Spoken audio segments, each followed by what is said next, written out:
যার নাম ছিল বাবা হিরণ্যকশিপু। এই হিরণ্যকশিপু তপস্যা করেছিল দীর্ঘদিন। কেন না স্বর্গ মর্ত পাতাল সবটাই দখলে নেবে বল। হিরণ্যকশিপুর যখন তপস্যা করছে সবটা দখল নেবে, তাই এমন তপস্যা করেছিল বাবা সমস্ত স্বর্গ মর্ত পাতাল টলমল টলমল করছে। তা যখনই টলমল করছে এমন সময় ভগবান বিরক্ত হয়ে ব্রহ্মাকে পাঠিয়েছিল, ব্রহ্মা তুমি যাও গিয়ে হিরণ্যকশিপুরে যেটা চাই তুমি বরটা দিয়ে এসো, আর বর দিয়ে এলে অন্তত ওতে একটু ঠান্ডা হবে, তাহলে আমাদের উপরে এত অত্যাচার হবে না। কিন্তু বাবা কিছুতে তো তপস্যা ভঙ্গ করা যাচ্ছিল না হিরণ্যকশিপুরে। আর যখনই তপস্যা ভঙ্গ করা যাচ্ছিল না তখন কি করেছিল জানো? তারা চিন্তা করলো স্বর্গের দেবতারা যে এমন একটা কাজ করতে হবে যার জন্য ও তপস্যা যেন ভঙ্গ হয়ে যায়। তাহলে কি করতে হবে? ওর প্রিয় মানুষকে ধরে আনতে হবে। আর প্রিয় মানুষটাকে মা কয়াধু, হিরণ্যকশিপুরের স্ত্রী মা কয়াধু। কারণ প্রত্যেকটা পুরুষ বাবা কাউকে ভালোবাসুক না বাসুক তার স্ত্রীটাকে তো ভালোবাসবে। তা স্বর্গের দেবতারা সিদ্ধান্ত নিল যদি ওর বউটাকে চুরি করা যায় তাহলে বাবা অবশ্যই ও তপস্যা ভঙ্গ হয়ে যাবে। সেই সিদ্ধান্ত নিয়ে দেবরাজ ইন্দ্র গিয়েছিল বাবা মা কয়াধুকে চুরি করবার জন্য। আর রাতের অন্ধকারে মা কয়াধুর চুলের মুষ্টিটা ধরে টানতে টানতে এনেছিল জঙ্গলের মাঝে। হঠাৎ দর্শন হয়ে গেল বাবা দেবর্ষি নারদের সঙ্গে। আর নারদ যেই না দেখেছে কয়াধু মাকে টানতে টানতে আনছে, নারদ এসে বলেছিল ছি ছি ছি ছি ছি ছি ছি, দেবরাজ আপনি এটা কি করছেন? আপনি স্বর্গের একজন দেবরাজ হয়ে দেবত্ব অর্জন পেয়েছেন, আর আপনি কি না স্বর্গে দেবরাজ হয়ে আপনি নারী হরণ করে নিয়ে যাচ্ছেন? এটা ঠিক করেননি আপনি। তা করজোর করে দেবরাজ ইন্দ্র বলছে দেবর্ষি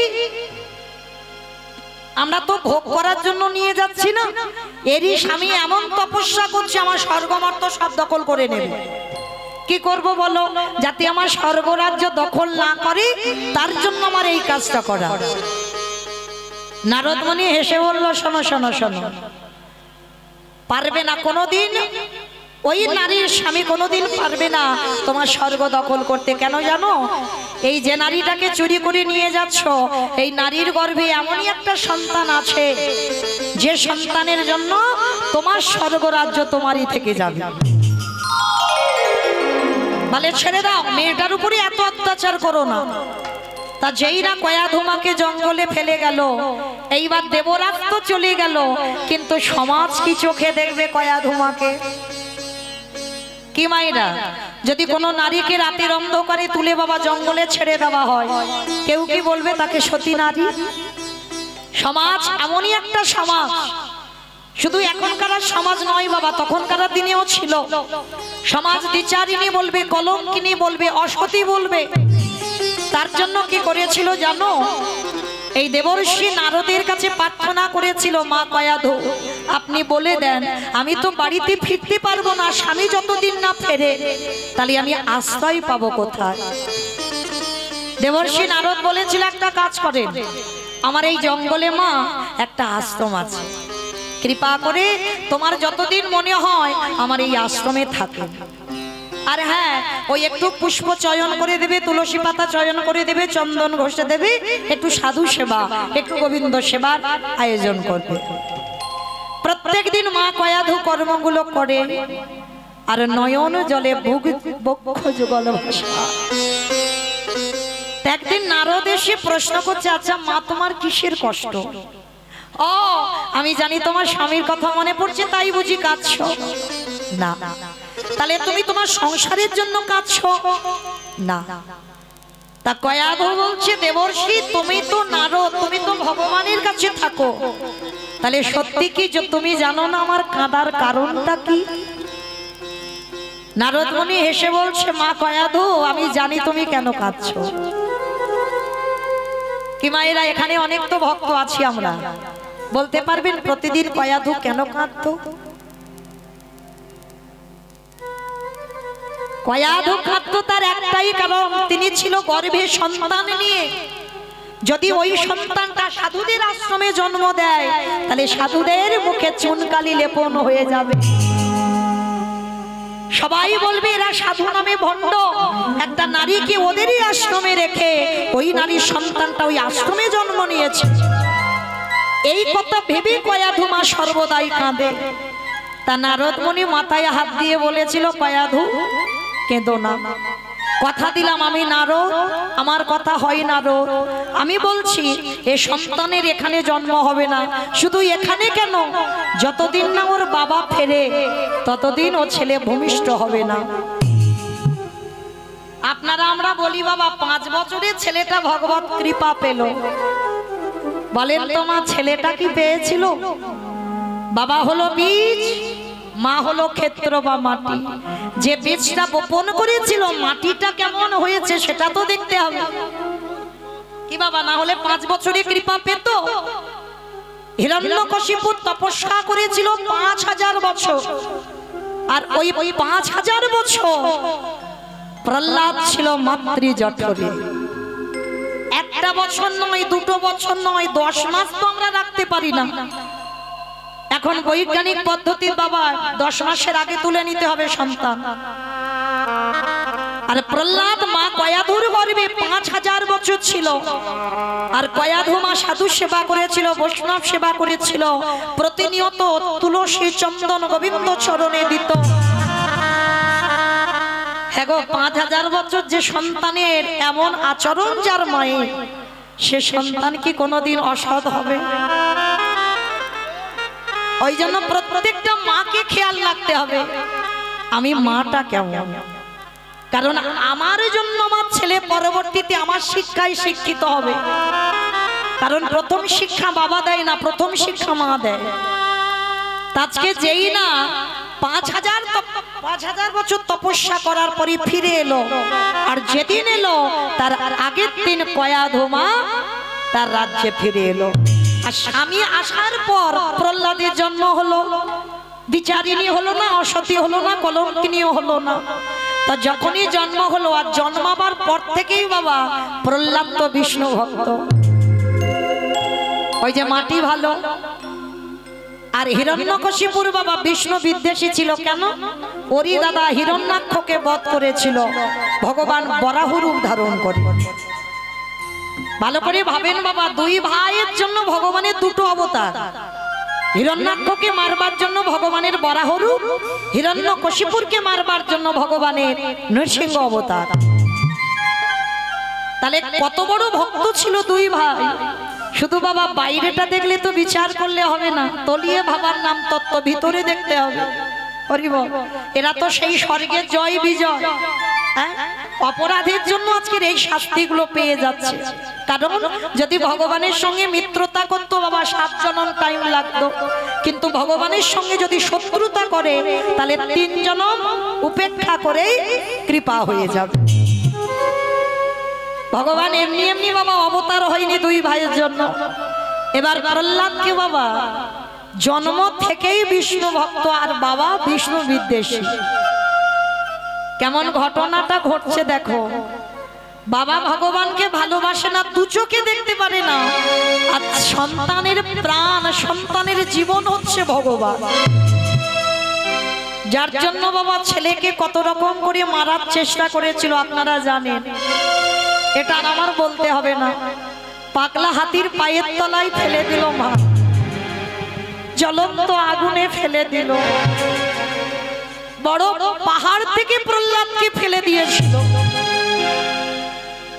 আবার বিষধর সাপ, যে সাপের মুখে পড়লে ছেলে আর বাঁচবে না, সেই সাপের মুখে ফেলে দিয়েছিল, তবু বাবা ছেলেটা মরেনি। ছেলে যখন মরছে না বাবা, বাবা একটা সিদ্ধান্ত নিয়েছিল, বলে এত রকম চেষ্টা করে ছেলে যখন মরে না, আমি একটা কাজ করব। কি কাজ? মা কয়াধুকে ডেকেছিল, কয়াধু এদিকে এসো, সত্যি করে একটা কথা বলবি আমার? বলো স্বামী। সতী নারী যারা হয় প্রতিবাক্য পালন করে, বলো তুমি আমার কাছে কি জানতে চাও? আচ্ছা আগে বলো তো, তুমি আমাকে বেশি ভালোবাসো না তুমি তোমার ছেলেকে বেশি ভালোবাসো? কি বাবা, একটা মাকে যদি কোনো পিতা প্রশ্ন করে, তার স্বামী যদি প্রশ্ন করে, হ্যাঁ গো গিন্নি তুমি আমায় বেশি ভালোবাসো না তুমি তোমার ছেলেটাকে বেশি ভালোবাসো, আমা কি বলবেন? ছেলেটাকে ভালোবাসি বেশ,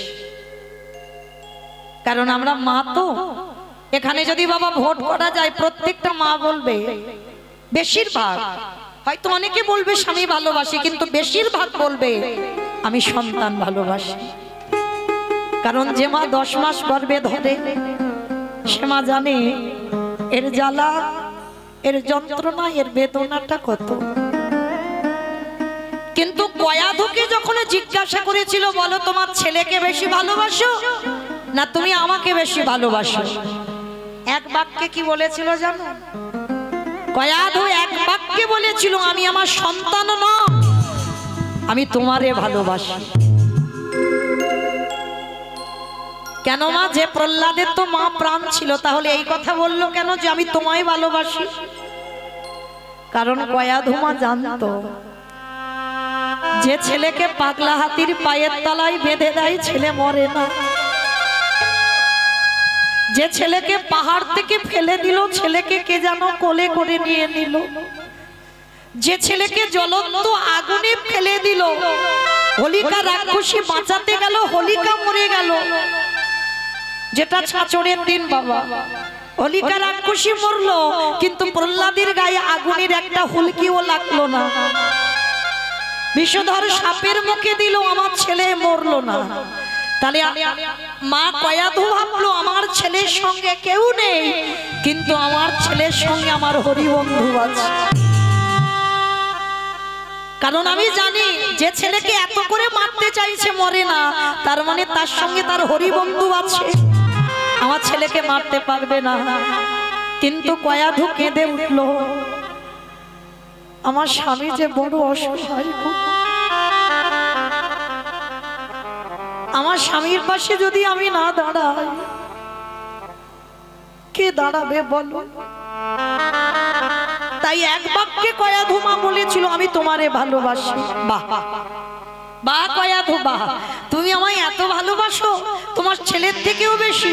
বেশ, তাহলে ভালো যখন বাসো, এবার ছেলেকে একটু খাইয়ে এসো। স্বামী, ছেলে তো হরিনাম করেছিল বলে তাকে তুমি কারাগারে বন্দি করে রেখেছো, 3 রাত 3 দিন তাকে কিচ্ছু খেতে দাওনি। আজকে তোমার কি হলো? তুমি বলছো প্রহ্লাদকে খাইয়ে আসতে। বলছি আজকের আমার মনটা ছেলেটার জন্য কষ্ট হচ্ছে, ওই জন্য বললাম ছেলেটাকে একটু খাইয়ে এসো। স্বামী, কি খাওয়াবো? ছেলে, দাঁড়াও দাঁড়াও, তোমার ছেলের জন্য আমি খাবার রেডি করেছি। তুমি করেছো স্বামী? হ্যাঁ। কেন, তুমি রোজ রোজ প্রহ্লাদের জন্য খাবার করতে পারো আর আমি পারি না? করেছি। ঘরের ভেতরে গিয়ে মা এক থালা নাড়ু এনেছে। আর প্রহ্লাদ ছোটবেলা থেকে নাড়ু খুব ভালোবাসে। অকায়াধু ছেলে 3 রাত 3 দিন কিছু খাইনি, তাকে কারাগারে রেখে দিয়েছি, একটু হরিনাম করেছে বলে, ভগবানের নাম কীর্তন করেছে বলে। যাও, এই নাড়ুটা তুমি তোমার ছেলেকে খাইয়ে এসো। স্বামী, এই নাড়ুটা কি দিয়ে বানিয়েছো গো? হিরণ্যকশিপুর বলল, শোনো কয়াধু, প্রশ্ন যখন করেছো উত্তর আমি দেব। এই যে নাড়ুটা বানিয়েছি, এর বাইরে আছে ক্ষীর, আর এই প্রত্যেকটা নাড়ুর ভিতরে আছে কালকূট বিষ। চমকে উঠেছে মা কয়াধু। কি বললে? কি বললে তুমি? এর ভিতরে বিষ দিয়ে নাড়ু বানিয়েছো? হ্যাঁ। যে ছেলেকে এত করে মারতে চাইছি মরে না, তুমি মা হয়ে নিজের হাতে ছেলেকে একটু বিষ খাইয়ে আসো। ধুলাই লুটিয়ে পড়ল কয়াধু মা। কি অপরাধ করেছিলাম স্বামী? যার জন্য আমি মা হয়ে আমি নিজের হাতে ছেলেকে বিষ খাওয়াবো কি করে, সেটা তো বলতে পারবো না। এই তো তুমি একটু আগে বললে তুমি আমারে ভালোবাসো, তাহলে আমারে যদি ভালোবাসো তাহলে যাও ছেলেকে খাইয়ে এসো। ও মায়েরা, অলক্ষ্যে ছেলে যদি বিষ খায় দেখা যায় কোন মা নিজের হাতে ছেলেকে বিষ খাওয়াতে পারবে? তবু স্বামীর আদেশ সতী নারী যারা হবে স্বামীর বাক্য পালন করতে হবে। কয়াধুমা নাড়ুর থালাটা নিয়ে গেছে কারাগারের দরজায়, আর প্রহ্লাদ কারাগারে 3 রাত 3 দিন খাইনি। ভালো করে ভাবেন, 5 বছরের একটা বাচ্চা। আমরা একদিনে যদি একাদশীর উপবাস করি পরের দিনে বাবা কত কষ্ট হয়, আর প্রহ্লাদ 3 রাত 3 দিন খাইনি। যেই না কারাগারের ভিতর থেকে মাকে দেখেছে, তাড়াতাড়ি করে ওই কারাগারের ভিতর থেকে মা চরণে তা হাত পাচ্ছে না, মা চরণে দূর থেকে দণ্ডবত প্রণাম করেছে। কেমন শিক্ষা দেখেন বাবা, যারা পুরুষ জাতি হবে তাদেরকে দণ্ডবত প্রণাম করতে হবে, মাটিতে শুয়ে পড়ে। আর আমরা নারী জাতি, আমাদের পঞ্চাঙ্গ প্রণাম, হাঁটুটা মাটিতে রেখে প্রণাম করতে হবে। কোনোদিন যেন মা ভুল করে মাটিতে শুয়ে পড়ে প্রণাম করো না, খুব অপরাধ। কারণ আমাদের এই নারী জাতিদের বক্ষ যেন মাটিতে না থাকে। তো আজকে প্রহ্লাদ ষষ্ঠাঙ্গে দণ্ডবত প্রণাম কারাগারের ভিতরে। মা, ও মা, মা গো তুমি এসেছো? প্রথমে মাকে প্রণাম করে জিজ্ঞাসা করছে, ও মামা আমার বাবা কেমন আছে গো? চমকে উঠেছে কয়াধু। প্রহ্লাদ, যে বাবা তোকে এত কষ্ট দেয়, যে বাবা তোকে এত কাঁদায়, যে বাবা হরিনাম করেছিস বলে কারাগারে রেখেছিস, তুই প্রথমে আমাকে দেখে জিজ্ঞাসা করছিস তোর বাবা কেমন আছে? প্রহ্লাদ হেসে বলল, ও মা, কে বলেছে আমার বাবা আমায় কাঁদায়? কে বলেছে বাবা আমায় কষ্ট দেয়? ভাগবতে প্রহ্লাদ কত বড় একটা শিক্ষা দিয়েছে দেখেন বাবা, কলির মানুষকে আমরা বুঝতে পারি না। ওইটুকু বাচ্চা ছেলে মাকে বলছে, কে বলেছে আমার বাবা কষ্ট দেয়? কে বলেছে বাবা আমায় খেতে দেয় না? কে বলেছে বাবা আমায় কারাগারে রেখেছে? মাগো, সুখ দুঃখ দেওয়ার মালিক তো একজন, সে হলো আমার হরিবন্ধু। কাকে কতটুকু দিলে যে ঠিক হবে সেটা মানুষ বিচার করবে না, তার দাড়ি পাল্লাতে বাবা একেবারে হিসাব করে পাঠিয়ে দেয়। কাকে কতটুকু দুঃখ দিলে ঠিক হবে, কাকে কতটুকু সুখ দিলে ঠিক হবে, এটা আমার ভগবান লিখে পাঠিয়ে দেয়। ওই জন্য জীবনে ভুল করে বাবা কারোর উপরে দোষ চাপিয়ে দিও না যে অমুক জনের জন্য আমার জীবনটা বরবাদ হয়ে গেল, অমুক জনের জন্য আমার জীবনে এত কষ্ট। না, কষ্ট ভোগ করছো তুমি তোমার কর্মফলে, কারোর উপর দোষ দিও না। প্রহ্লাদ মাকে বলছে, মা তুমি দোষ দিও না আমার বাবা, আমার বাবা আমার কেন কাঁদাবে? সুখ দেবে দুঃখ দেবে আমার হরি বন্ধু, তাহলে কেন আমার বাবাকে দোষ দিচ্ছ? আর কথা বলতে বলতে দেখে না মার হাতেতে নাড়ু চাপা। ও মামা, 3 রাত আমার বাবা খেতে দেয়নি গো, বড্ড খিদে পেয়েছে, আমায় একটু খেতে দেবে মা। বাবা আমায় 3 রাত কারাগারে রেখেছি। মা নাড়ুর থালাটা নিয়ে লুকিয়ে রাখছে না বাবা, আমি এটা তোকে খেতে দিতে পারবো না, কখনো পারবো না। ও মা, তুমি তো প্রতিদিন খেয়েছো, কিন্তু আমি 3 রাত কিছু খাইনি। একটা নাড়ু দাও না মা। মা দিচ্ছে না কেন? তার একটাই কারণ, ওতে তো বিষ মাখানো আছে। যদি একবার প্রহ্লাদ খায় এক্ষুনি ছটফট করতে করতে মারা যাবে। মা দিতে চাইছে না, আর প্রহ্লাদের উদরটা এত জ্বলছে ওই কারাগারের ভিতর থেকে, ওই নাড়ুর থালা থেকে একেবারে হাতটা কারাগারের ভিতর থেকে বের করে নাড়ু একটা তুলে নিল। আর যেই না নাড়ুটা তুলে নিল, কারাগারের ওই সামনের দরজায় মামার অচৈতন্য হলো। এইটার অপেক্ষায় তোমার ওই ছেলেটা ছিল গো। সবে নয়নে ভগবান দেখা যায় না, দ্বন্দ্বের সভা সবে মানে সবে বর্ষ, তালিবের সভা সবে মানে মরা। এখানে যারা বসে আছে দাঁড়িয়ে আছে কীর্তনিয়া সম্প্রদায়, এগুলো তালিবের সভা সব মানে মরা। এই মরা নয়নে কোনোদিন আমার গোবিন্দ দর্শন হয় না গো।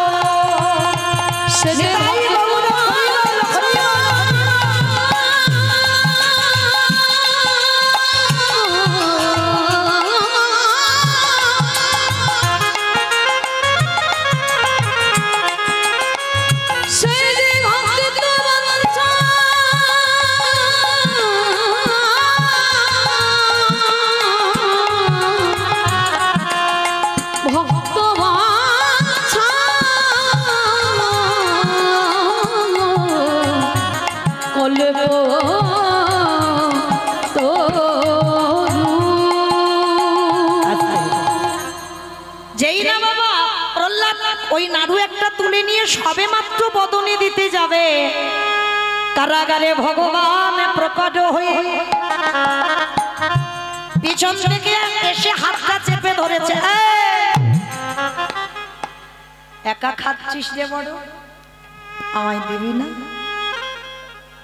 কে তুমি? আমি তো কোনোদিন তোমায় দেখিনি, তুমি খেতে চাইছো কেন? আমি 3 রাত খাইনি বলে সবে একটা নাড়ু জোগাড় করলাম, আবার তুমি এসে হাতটা ধরেছো। এই তুই 3 দিন খাসনি বলে আমিও তো খাইনি।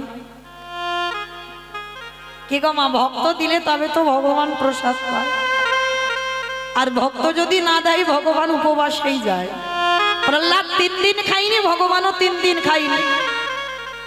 ও বাবা, তা আমি নয় অন্যায় করেছি, আমার বাবা কারাগারে রেখেছে খেতে দেয়নি, তুমি কি জন্য 3 দিন খাওনি? ধরতে পারছে না তোটাকে। সর, তুই আমায় চিনতে পারছিস না? আমি তোর হরিবন্ধু। তা তুই খাসনি বলে তো আমি 3 রাত 3 দিন খাইনি। ও, তার মানে তুমি আমার জন্য খাওনি?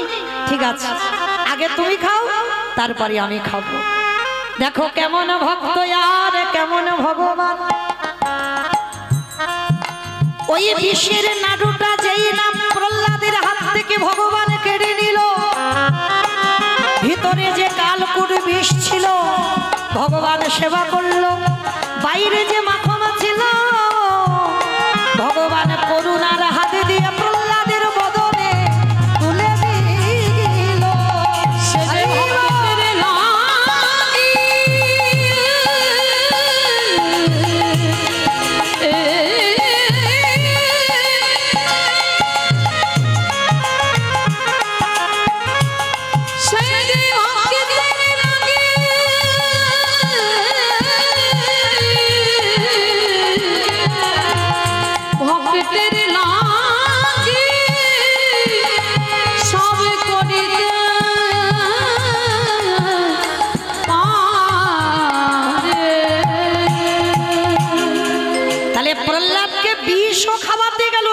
মরলো না। তারপরেই বাবা আপনারা জানেন ওই ফটিক স্তম্ভ থেকে ভগবান নরসিংহ রূপ ধারণ করে হিরণ্যকশিপুকে বধ করেছিল। আর যখনই বধ করে দিল, তারপরে পৃথিবীর দেবতারা, সমস্ত দেবতারা ভয়ে কেঁপে উঠেছিল। ভগবানের ওই নরসিংহ রূপটা দেখে সবাই কাঁপছিল, কিন্তু বাবা একজন ছোট্ট ছেলে খিলখিল করে হাসছে। স্বর্গের দেবতারা ভয়ে কাঁপছে আর প্রহ্লাদ হেসে যাচ্ছে। কেন বাবা হাসছিল? ভগবান তো হিরণ্যকশিপুর দেহটাকে জানুতে রেখে বক্ষটা বিদীর্ণ করে নাড়ি ভুড়িগুলো হাতে জড়িয়ে ধরে নাড়িগুলো চিবিয়ে চিবিয়ে খাচ্ছে।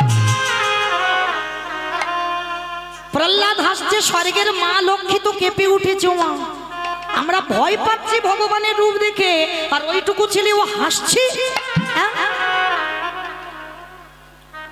তা ভগবান ওই নাড়ি ভুড়োগুলো হাতে রেখে, মানে এত ক্রোধ হয়েছিল ভগবানের ওই সময়, কারণ প্রহ্লাদকে অনেক যাতনা দিয়েছে, তো অনেক কষ্ট দিয়েছে, এটা ভগবান মেনে নিতে পারেন, যার জন্য এত রাগা রেগে গেছে। আর যেই না রেগে গেছে বাবা, প্রহ্লাদ হাসছে। আর দেখবেন মা, কোন ব্যক্তি যদি রেগে যায় আর তার সামনে কেউ যদি খিলখিল করে হাসে, আরো রাগ হবে না? ভগবান আরো ক্রোধিত হয়ে যাচ্ছে। এইবার মা লক্ষ্মী মনে মনে ভাবছে প্রহ্লাদ হাসছে, ভগবান আরো রেগে যাচ্ছে, তাহলে কি করব? ভগবানের রাগ কমাতে গেলে, যার জন্য ভগবানের এত রাগ, তাকেই কোলে বসাতে হবে। এক উরুতে বাবাকে ধরেছে, আর এক উরুতে প্রহ্লাদকে মা লক্ষ্মী গিয়ে বসিয়ে দিয়ে। আর ছোট্ট প্রহ্লাদ যেই না উরুতে বসেছে বাবা, ভগবানের চোখে চোখ দিয়ে ছোট্ট ছেলেটা হাসছে। তা ভগবান একটু শান্ত হয়ে জিজ্ঞাসা করলে, হাসছিস কেন? বলে, ঠাকুর হাসছি কেন জানো? আচ্ছা, তুমি তো ভগবান, ভগবান হয়ে কোনোদিন মাংস খাই? তুমি তো বসে বসে মাংস খাচ্ছ, আমার নর মাংস, মানুষের মাংস খাচ্ছ, এটা কি ঠিক প্রভু? ওই জন্য আমার হাসি পাচ্ছে। তুমি ভগবান হয়ে জগৎকে শিক্ষা দিচ্ছ, ভগবান হয়ে নর মাংস সেবা করছে, তাহলে জগৎ কি শিখবে?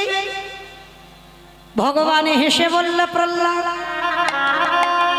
আমি নর মাংস ভক্ষণ করি, আমি দেখছি তুমি চিবাচ্ছ, আর তুমি বলছো ভক্ষণ করনি। না প্রহ্লাদ, আমি এই নাড়িগুলো চিবিয়ে চিবিয়ে দেখছি। কেন দেখছো ঠাকুর? যার ঔরসে এমন হরিভক্ত ছেলের জন্ম।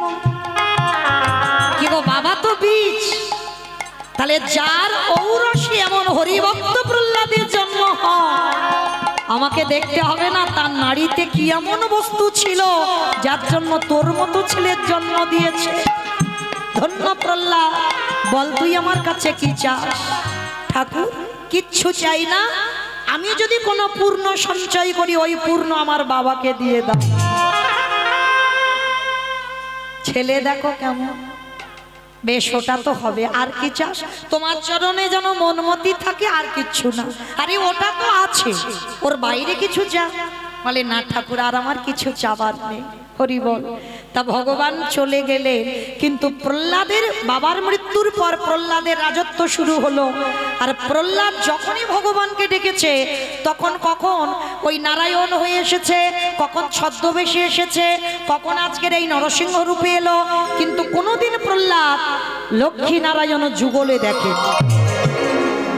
তা প্রহ্লাদের মনে ইচ্ছা হলো, প্রভু আমি তোমাদের একটু যুগলে দেখতে চাই। তাহলে কি করব? সর্বপ্রথম প্রহ্লাদ সত্য যুগে এইরকম একটা হরিবাসর প্রথম তৈরি করেছিল। আর তৈরি করে মাঝখানে দাঁড়িয়ে চক্ষুটা মোদিত করে হরিনাম করছে। ওই হরিনামের ধ্বনি ভাসতে ভাসতে গেল ব্রহ্মলোকে, তারপরে গেল শিবলোকে, তারপরে গেল ইন্দ্রলোকে। ব্রহ্মা সাবিত্রীকে নিয়ে এলো, শিব মা দুর্গাকে নিয়ে এলো, ইন্দ্র মা ইন্দ্রাণীকে নিয়ে এলো, সবাই এসেছে।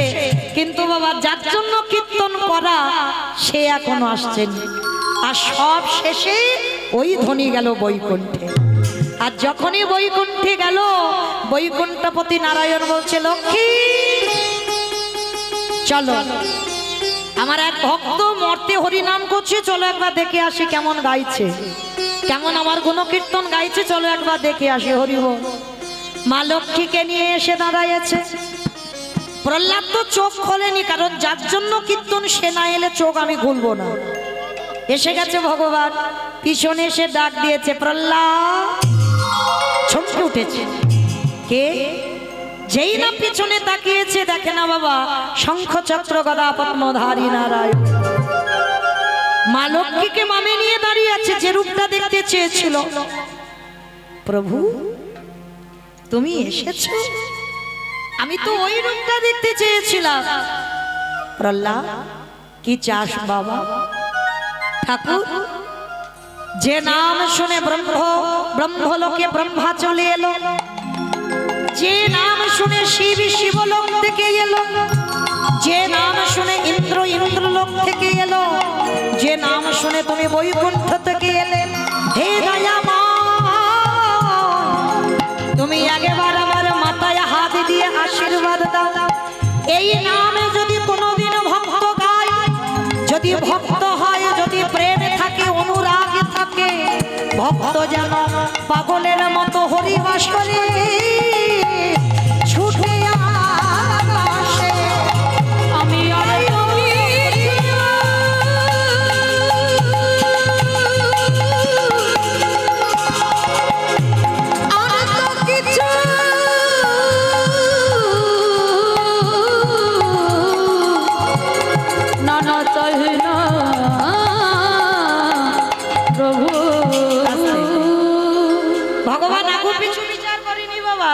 সঙ্গে সঙ্গে একেবারে হাতটা তুলে বলল প্রহ্লাদ তথাস্তু।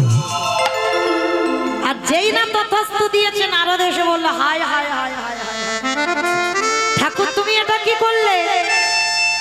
তুমি তো সিদ্ধান্ত দিয়ে দিয়েছো আগে থেকে, সত্য ত্রেতা দাপরের মানুষরা এরা যাগযজ্ঞ ব্রত পূজা ধ্যান তপস্যা করবে, তাহলে এই যে প্রহ্লাদকে আশীর্বাদ দিলে এবার কি হবে? হরিনাম হবে কবে? ভগবান বলছে দেখো দেবর্ষি, আশীর্বাদ যখন ছেড়ে দিয়েছি, সত্য যুগে না হো, ত্রেতা যুগে না হো, দাপরেতে না হো, শোনো শোনো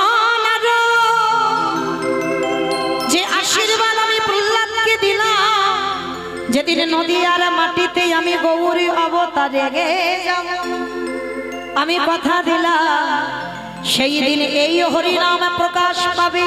আর হরিনামে যখন ভগবানের গুণানুকীর্তন, যখন ভক্তরা উচ্চ ঈশ্বরে গাইবে, যদি কোনো ভক্তের হৃদয়ে প্রেমে ভক্তি থাকে, তারা পাগলের মতো